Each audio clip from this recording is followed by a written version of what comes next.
Boa noite. Hoje eu vou falar um pouco sobre arquiteturas de projeto e padrões de projeto também. Tem outros padrões que eu vou mostrar também, que eu acho que não vai estar nos slides, mas eu vou mostrar uns exemplos para vocês, beleza? Deixa eu ver. Bora lá então. Bom, por que foi criada essa questão dos padrões de design, né? De onde que surgiu isso? Qual foi a necessidade? Muito antigamente, ou até se vocês não seguiam um padrão, vocês mesmos vão acabar criando projetos de qualquer forma, né? Que aqui é chamado do código espaguete. É um código que está em muitas coisas misturadas, muitas regras misturadas, if else em lugares separados, for, laço de repetição, né? Bagunçado. Então, se a gente não segue um padrão, o código fica bagunçado e aí gera alguns problemas para a gente. Ó, sintoma crítico: lógica de negócios, interface, scanner, telas e acesso ao banco de dados SQL misturados no mesmo arquivo. O slide não tá apresentando, Amanhã da Gabriel. semana. Aí parou de apresentar? Ué, agora foi? Foi, agora tá Ah, apresentando. esqueci. Valeu.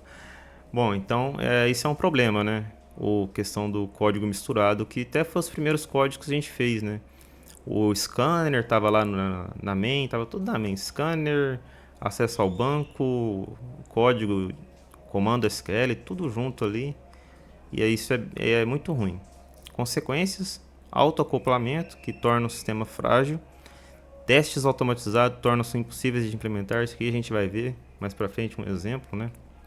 Imagina que você tem uma classe que ela é responsável por muitas coisas. Uma classe que faz, sei lá, várias coisas ao mesmo tempo. E aí essa classe ela tem 900 linhas de código. Para a gente fazer um teste dessa classe, existe um código que testa a classe. Ia ser muito difícil, porque ela tem muitas regras acopladas, muitas regras juntas e muito linhas mesmo de código, né? 900 linhas de código numa classe é muita coisa. É até difícil de ler o código, né, futuramente. Então isso é um problema. Risco de manutenção: correções simples geram efeitos colaterais em cascata, regressões e duplicidade de código. Isso acontece muito em código legado, código antigo, né? Que o pessoal não se preocupava muito com essa questão de manutenção do código. E, e aí você vai dar manutenção no código legado, você vai ver que você corrige um problema, só que aí quando você vai testar, ou sei lá, um mês depois, você descobre que a sua correção acaba gerando outro problema. O que é muito ruim, né? Que você vai acabar tendo que corrigir outro problema também. E o objetivo aqui: separar responsabilidades e criar camadas claras, chamadas de layers aqui, né? Para organizar o caos. Bom, questão de conectividade, né? O que é o JDBC com Connector J? Basicamente, JDBC ele é uma interface do padrão Java, uma API do padrão Java que define como a aplicação deve falar com qualquer banco, independente da tecnologia do banco, sem saber detalhes da implementação. O Connector J, por sua vez, né, que é aquele driver que ou a gente coloca no POM das dependências ou a gente baixa aquele arquivozinho .jar, ele é o motorista específico do MySQL que traduz as chamadas da interface JDBC para o protocolo nativo do banco. Fluxo de execução, que a gente já viu aí para fazer a conexão com o banco de dados. Driver Manager, por sua vez, o Driver Manager cria a conexão. Com a conexão aberta, a gente tem o Prepared Statement, que é a questão de segurança para passar as variáveis ali, né, do insert, do delete, tudo mais.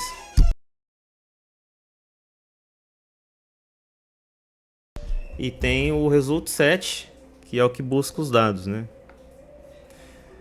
Boas práticas: uso obrigatório do try with resources. Esse resources aqui é aquele catch, né? Sempre que a gente implementa uma conexão para abrir ou faz o prepared statement, ele obriga a gente a fazer o try catch. E aí aqui ele fala sobre fechar conexões e evitar vazamento de memória, né? O que acontece? Quando dá aqueles erros lá do catch, ele fecha a conexão, ou ele não nem abre a conexão, né? Quando ele está tentando abrir a conexão, ele cai no catch, na exceção, e aí não tem conexão. Ou no prepared statement, se cair numa exceção, ele fecha a conexão também, nesse ponto aqui. Então essa é a importância do Connector J aqui. Design Patterns. O que são Design Patterns, né? São soluções comprovadas que a gente cria, é um padrão de projeto, né?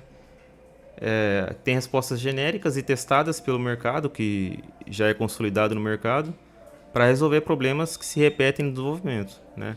De acordo com o problema que você vai solucionar ali com o seu código, tem um padrão de projeto que é ideal para você seguir. Catálogo Goff. Criados pelo Gang of Four, são 23 padrões clássicos divididos em criacionais, estruturais e comportamentais. Né? Então existem 23 padrões, mas nem todos são seguidos, né? Não tem necessidade. A gente vai ver 2 ou 3 no máximo. Plantas baixas, né? O que acontece? O Design Pattern, ele não é uma biblioteca, não é um trecho de código pronto que a gente vai pegar e seguir a partir dali, né? Ele é um modelo de engenharia que a gente segue. É um modelo de divisão da solução do projeto que a gente está desenvolvendo, né? Que é uma divisão em camadas ali, em pastas, né? Dependendo de cada problema que vai resolver, tem uma solução ideal. Linguagem comum. Facilitam a comunicação entre os desenvolvedores. Use singleton nesse momento ou use um outro em outro momento, né? É uma coisa mais fácil de entender, né? Quando a gente já sabe quais são os padrões mais usados, dependendo do problema, a gente pode passar para um outro dev qual a solução que ele deve seguir. Singleton versus Factory. O que é o singleton, né? Instância única. Garante que existe apenas um objeto dessa classe em toda a memória de aplicação. Caso de uso ideal, conexões de bancos, logs, configurações globais. Existem projetos que a gente cria só para ele guardar a configuração global, né? Projetos que não vai fazer muita coisa. No Spring Boot, todos os beans, @component, @service, são singletons por padrão, né? A gente vai ver esses beans aí. Acho que a gente ainda não viu esses beans, eu vou mostrar para vocês daqui a pouco. Mas bean é uma anotação que você coloca no seu código que serve para alguma coisa ali no Spring Boot. A gente já viu uma anotação que é o override, né? O override também pode ser um projeto em singleton, porque ele tem uma única funcionalidade, uma única responsabilidade. Modelo Factory, linha de montagem, encapsulamento, que a gente já viu, né? Oculta a complexidade de criação. O cliente pede o objeto e a fábrica entrega pronto. Flexibilidade, permite trocar a implementação concreta sem quebrar o código do cliente. E exemplo real, Connection Factory, que a gente tinha feito, né? Ele esconde a URL, o usuário e a senha do banco de dados. Vamos ver alguns exemplos aqui de singleton e factory, né? Para vocês entenderem melhor o que é esse padrão de projeto que a gente está falando. Deixa eu vir aqui. Esses códigos que eu vou mostrar, a gente vai desenvolver eles também, mas é só para vocês terem uma noção do que é, né? Esses padrões. Área de trabalho.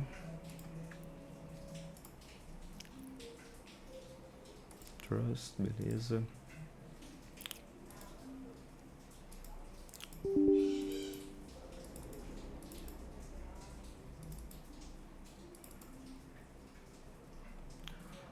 O factory que a gente tinha visto, o que acontece?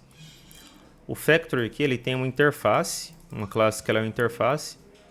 Lembra dos pilares do PO, né? Encapsulamento, abstração, herança e polimorfismo. É aqui que a gente já está aplicando isso, né? Essa questão da interface aqui. A interface, a gente tem um método que imagina que é um contrato, né? Um contrato que essa interface está fazendo e tem que seguir esse contrato, né? Qualquer implementação que for ter futuramente, ela tem que seguir o mínimo desse contrato. O que isso aqui fala para nós? Que eu preciso ter um método chamado criar notificação. Ele retorna uma notificação, ele não recebe nada aqui nos parâmetros, né? Se a gente vir para a implementação dele, ó, notificação factory, deixa eu ver aqui, implementação. Aqui ele tem 3 implementações diferentes, olha só que interessante, ó. E-mail factory, e aí aqui não tem nada, né? Claro, só um exemplo. Mas ele está implementando, ó, implements, né, notificação factory, que aí cria uma notificação personalizada para o caso aqui se fosse um serviço de envio de e-mail, né? Push factory. Push é aquelas notificações, por exemplo, de aplicativos, tá? Que aparece uma mensagenzinha lá em cima, aquilo lá chama push notification. E aí, essa seria um exemplo de implementação de uma notificação do tipo push. E um outro exemplo, SMS Factory, né? Também um envio de SMS é uma notificação. E aqui também poderia ter uma implementação da questão do envio de SMS. E todas essas implementações, né, surgiram de um contrato, né? A gente, no serviço em si, a gente chama isso de contrato, né? Essa interface que tem esse método aqui a gente chama de contrato, né? E aí as implementações seguem esse contrato. De forma que, olha só, eu consigo criar vários tipos de notificação diferente. Aqui já é a implementação, né? Ó, notificação e-mail, notificação SMS, notificação push, tá vendo? Eu posso percorrer entre elas aqui chamando apenas de notificação. Esse é o Factory, né? É uma fábrica aqui parecido com o que a gente tinha feito. Só que aqui tá tudo junto, tá? Pra vocês verem, tá tudo no source ali. Factory, aí tem um main também aqui. E o produto, que no caso é a notificação, né? Também tem interface e tem as implementações das classes. O outro que a gente tinha falado é o singleton, acho que não deu certo de fazer, deixa eu ver aqui. Daqui a pouco eu mostro ele pra vocês. Beleza, seguindo aqui. Vamos ver. Padrão DAO. Esse sim é o que a gente usou, né? Data Access Object, né? O garçom do banco de dados. Interface que abstrai encapsulamento todo e o acesso à fonte de dados. O resto da aplicação não precisa saber do SQL, que é o que a gente viu, né? Naquele projeto que eu vou abrir agora aqui pra gente ver. Onde é que eu coloquei ele? Tá em documentos? É o loja, esse carinha aqui. Isso é um exemplo de padrão DAO, né? DAO. Que a parte dos comandos SQLs estão nessa classe. A parte de conexão com o banco está nessa classe, né? Então, só ela que vai saber qual que é o URL, qual que é o usuário, qual que é a senha, tá vendo? Private. Nenhuma outra classe vai conseguir acessar esses dados aqui ou modificar esses dados, né? Porque são dados especiais, né? E muito... que tem que ser guardados, né? Não pode deixar ser modificados. Então ela está bem escondida aqui. E a main, né, que fica bem mais limpo o código da main, sem aqueles trechos de script aqui e tudo mais. A main ela fica responsável só por chamar o produto DAO. E esse que eu implementei, ele não seria o 100% da implementação de um DAO, porque tem algumas coisas a mais ali que eu abstraí, né, para diminuir a dificuldade. Como que ficaria o DAO 100% implementado, né, conforme? Por exemplo, aqui, primeiro eu teria uma interface genérica, e essa interface ela tem aqui 5 métodos, né? Inserir, atualizar, deletar, buscar por ID e listar todos. Métodos que também são genéricos aqui, eles não possuem nenhum tipo de implementação, e ele não sabe que esse T, o que esse T significa. Ele não sabe o que ele vai mexer, com o que ele vai mexer. Se é com produto, se é com cliente, se é com usuário. Aqui ele é genérico e esses métodos serviriam para qualquer tipo de T, de classe T, que eu passo aqui nesse símbolozinho aqui do diamantezinho. E aí no caso aqui eu implemento uma outra interface de usuário DAO, né? Aqui ele chama de usuário DAO, por conta de ser uma interface também. E ela tem o extends generic DAO, que por sua vez, ele, como é um extends para generic DAO, ele não me obriga a implementar todos os métodos aqui. Nesse caso, por exemplo, que ele passa o usuário, né? Eu estou falando que esse DAO genérico agora vai ser de usuário, especificamente de usuário. E aí, para usuário, nesse exemplo, eu só preciso de dois métodos: buscar por e-mail e autenticar.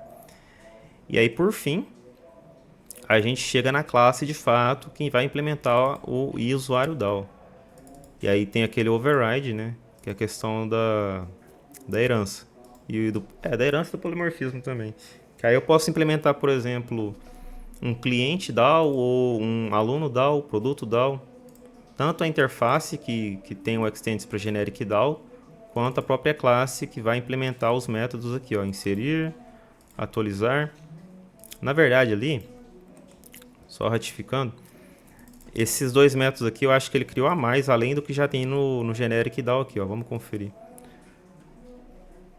Buscar por ID, cadê? Buscar por e-mail e autenticar. Ó, buscar por e-mail e autenticar, tá vendo?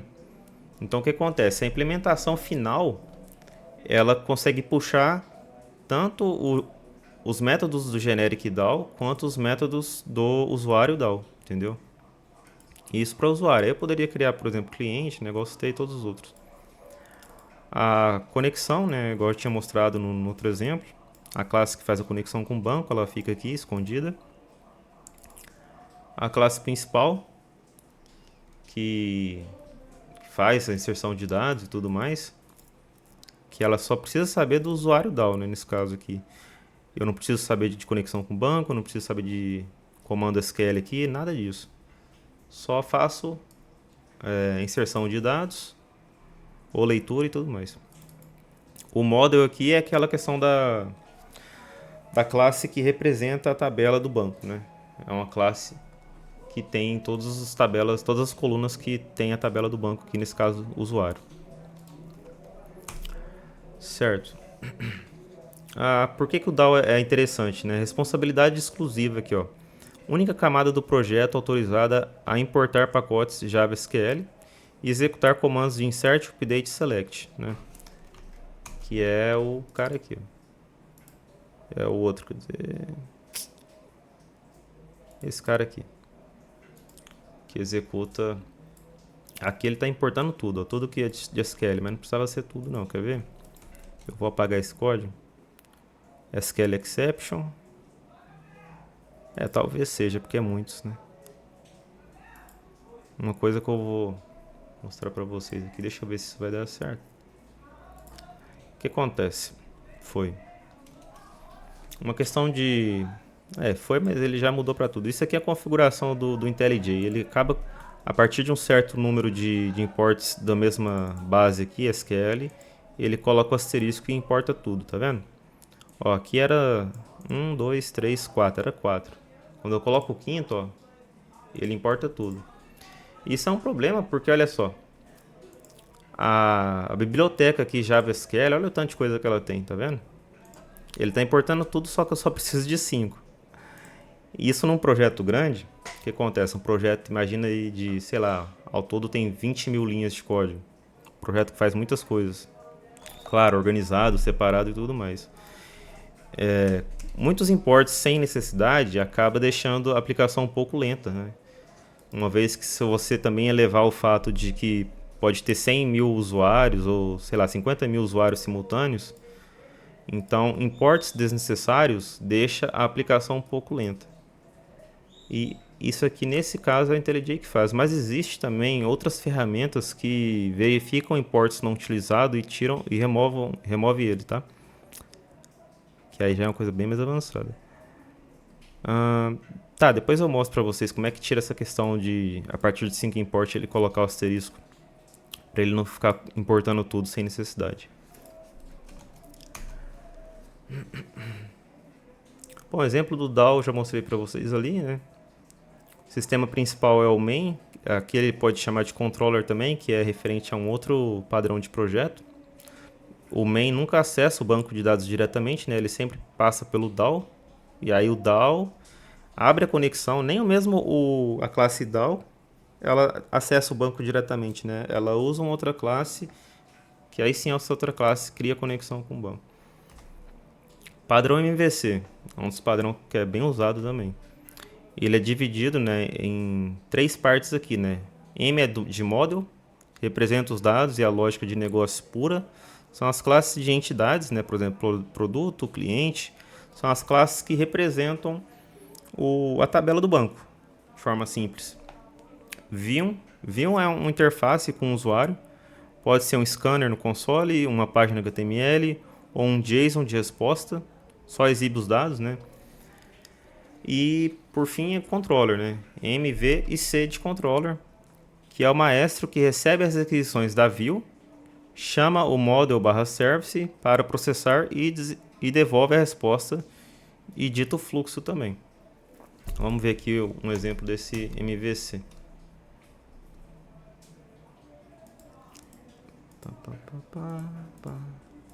Olha, um exemplo do padrão MVC aqui, ó. Controller, main, model, repository, view, tá vendo?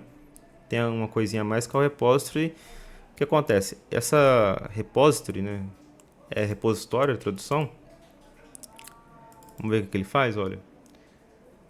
O repository aqui, nesse caso, ó, ele tem um banco. Isso aqui não tem conexão com o banco de dados, né? Nesse cara aqui.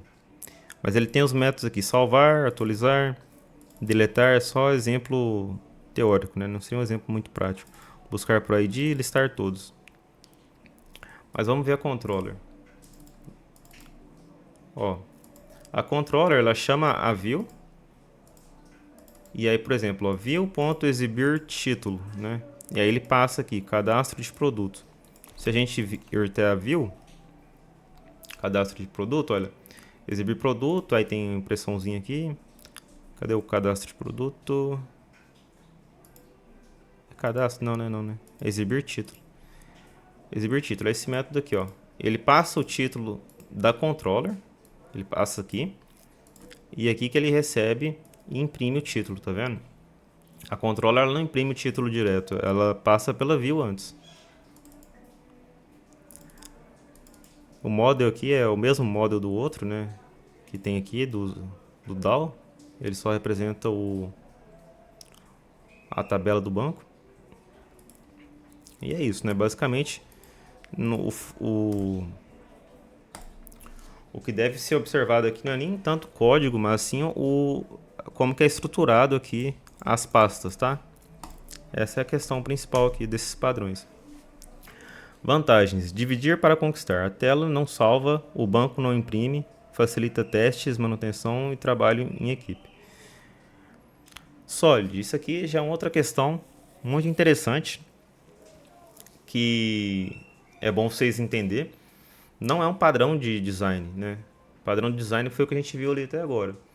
Solid é um princípio também de orientação a objetos que a gente usa em todo o código que a gente vai desenvolver, né? São 5 princípios, cada letra da palavra solid aqui representa um princípio que faz com que nosso código seja melhor. O primeiro princípio, S, significa responsabilidade única. Uma classe deve ter um e apenas um motivo para mudar. Coesão é a chave, né? Imagina que vocês têm uma classe lá em Java e, sei lá, essa classe tem 300 linhas e ela faz só uma funcionalidade. Deixa eu pensar num exemplo. Vamos abrir aqui, vamos ver se a gente tem um exemplo. Eu teria que abrir um projeto meu. Deixa eu ir no GitHub. Eu tenho os projetos lá no GitHub. Pode ser até o que eu tô fazendo agora.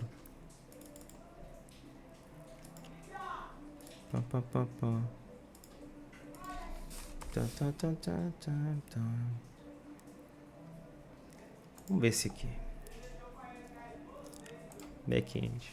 Esse aqui é um outro projeto que eu tenho que eu dei uma parada nele, mas depois eu posso mostrar pra vocês.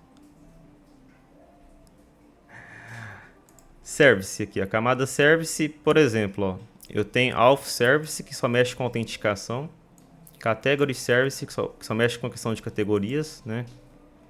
E aí, quando eu for mexer nessa classe, eu não posso colocar, por exemplo, uma questão de busca por categorias numa classe que fala sobre autenticação. Essa é a questão do princípio do S do Solid, né? Responsabilidade única.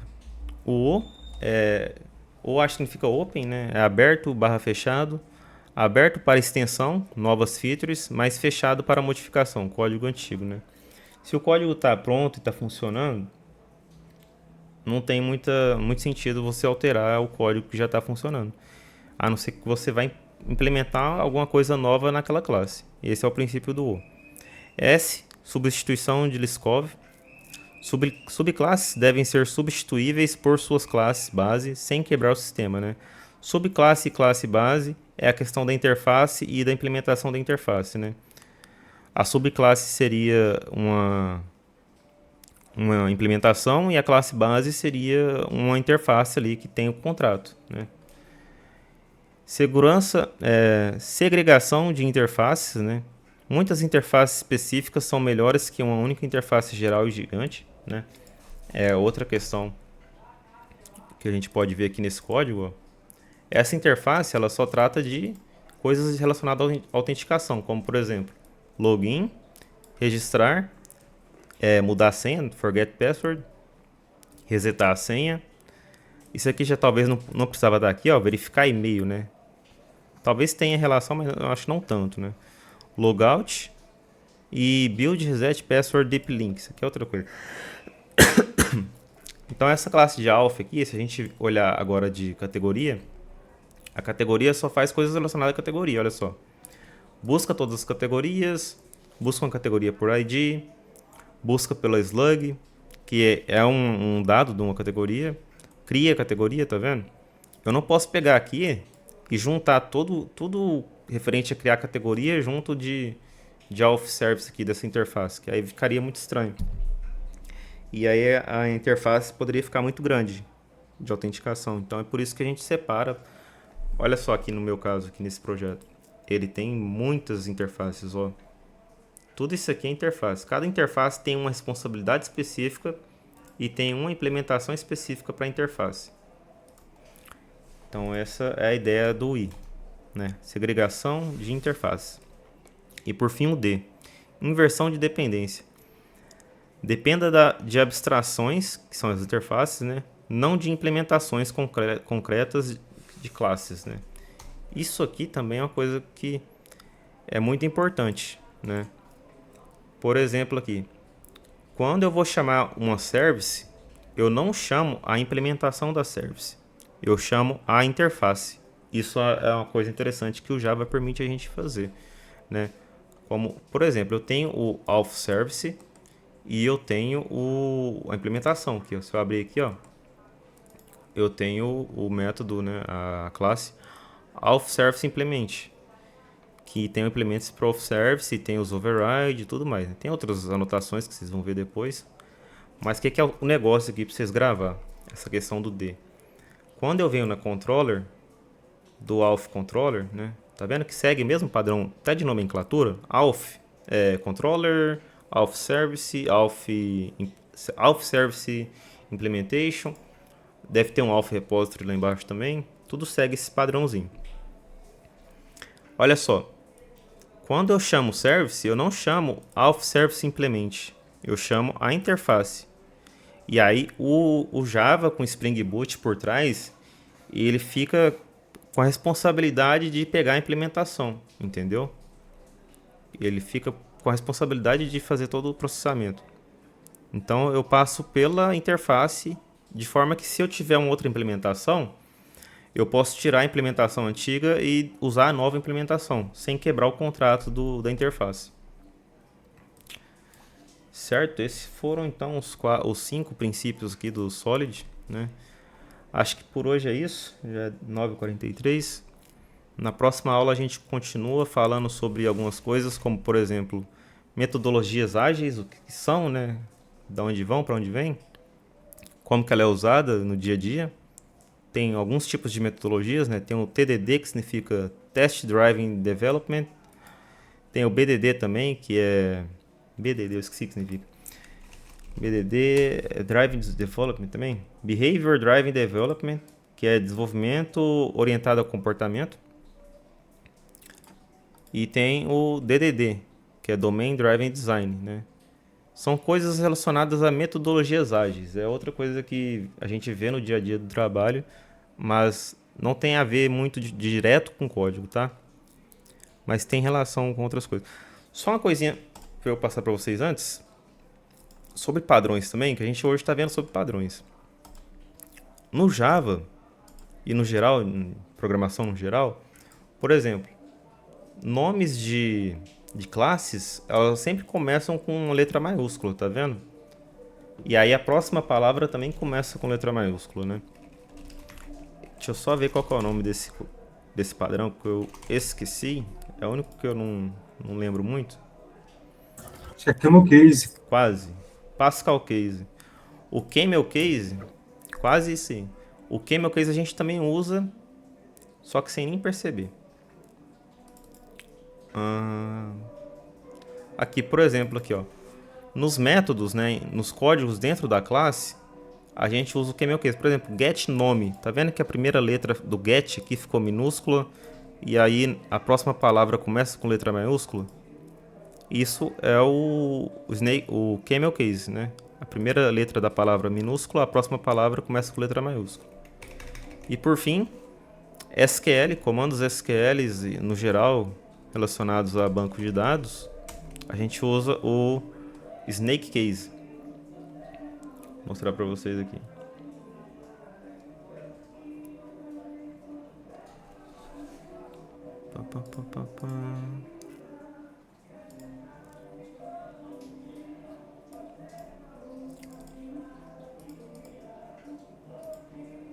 Por exemplo, se fosse criar uma tabela aqui, uma tabela que tivesse dois nomes, né? Sei lá, vou criar uma tabela que é aluno usuário, por exemplo, só de teste.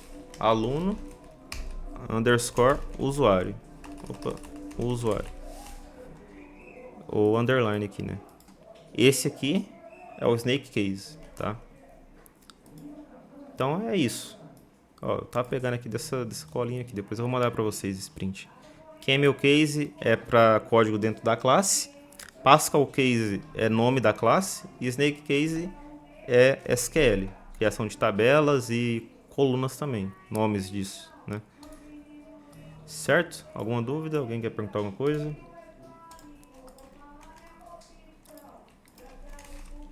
Tudo certo? Então, fechou. De boa. Tranquilo. Beleza, então, até a próxima aula. Valeu.